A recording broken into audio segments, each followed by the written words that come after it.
Jonty, which one among your runouts you cherish the most? Well, the run out obviously of Inzamam in the World Cup in '92 literally launched my career. So I'm obviously grateful to the umpire Steve Bucknell because it was just out. And in those days, without the third, the television replay, he could have easily said not out, and he would have been totally within his rights.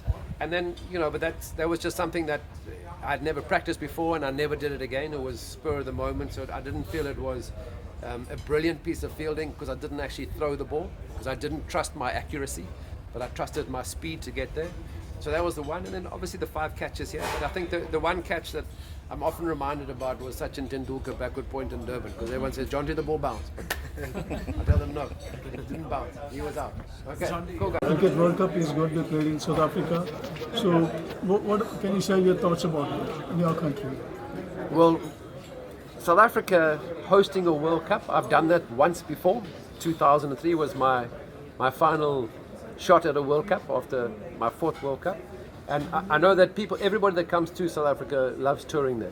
And I think we as a nation, from the 2010 Football World Cup, the 1995 Rugby World Cup, 2007 T20 World Cup. I don't know, there was a team that won that.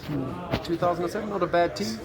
I think everybody that's been to South Africa to follow cricket has really enjoyed their time. So we as South Africans are looking forward to hosting it. It's been a while, and it's great that it's come around again. Good timing for us. The team is playing pretty well. It's a really exciting time. I think World Cup cricket is such a special occasion that everybody that comes there, one is going to enjoy themselves. But I think as a South African team who's hosting, there's a few things that we would like to settle. And one of those, obviously, winning an ICC limited overs trophy. Yeah, one more question. There's so much buzz about the T20 leagues across the world today. Yeah. We talked about Rotterdam, Yeah. Hawkers and all. How much of one-day cricket is relevant these days then? I think it is an interesting question, and I'm fortunate it's not for me to have to make a decision on. There's, when first T20 cricket started, and I was a part of a bank in South Africa, Standard Bank, when we launched Pro 20 in 2004, people were saying, well, it's going to put pressure on Test cricket, and amazingly, it hasn't. Sure, there's some of the Test cricket looks like T20 at times. There's some aggressive batting and bowling. But for me, it was always understanding that 50-over cricket might be the one format where, because we're bringing in such a sort of fresh crowd and a different perspective into the game, possibly 50-over cricket might be in trouble in the years ahead. So I think from a point of view, we're really fortunate in that what 50-over cricket has is that you've got really passionate fans who will support their team no matter what format or version it is. So I think it's still, there is great scope, and it's such an exciting opportunity to play in a cricket World Cup, whether it's T20 or 50 over. So at this stage, I think there'll be fewer and fewer bilateral series where there's a lot of 50 over cricket in the bilateral series, but it's very difficult to think of cricket without the 50 over version. Yes. So how do you feel that? How do you see the overall fielding standard across world and Indian team also? Sure.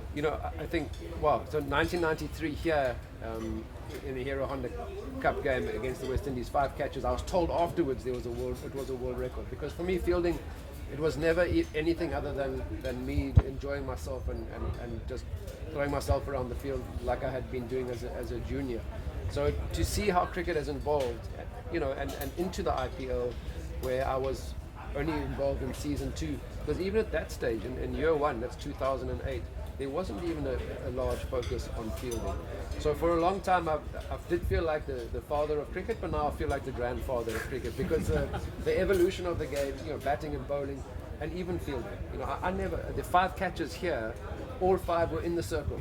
Right? I didn't catch one outside the circle, not a single catch. Yeah. And nowadays, if you're fielding in the circle, the ball, it's the guys, as a fielding coach, you're always identifying the hot spots, and those are usually on the boundary.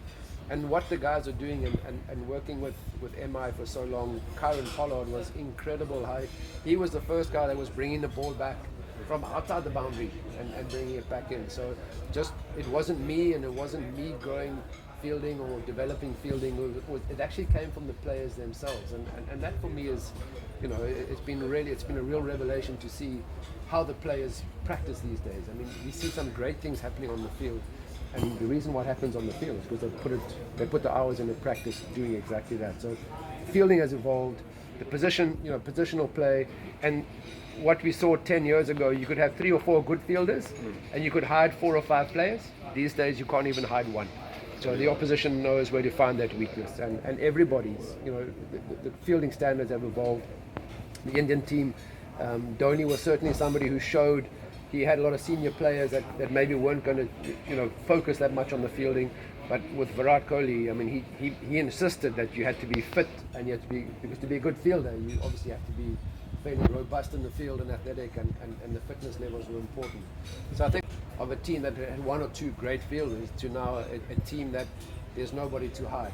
Even fast bowlers, and for a long time they were, in most cricket worldwide, the fast bowlers were the ones who you had to hide somewhere, and there was always 3 or 4 of them. Now they contribute just as much in the field, and like I said, you can't have one weak link, because that could be the difference. In T20 cricket, it's often down to the last ball or the last over, and if everybody's been doing their part in the field, it makes a massive difference towards the result.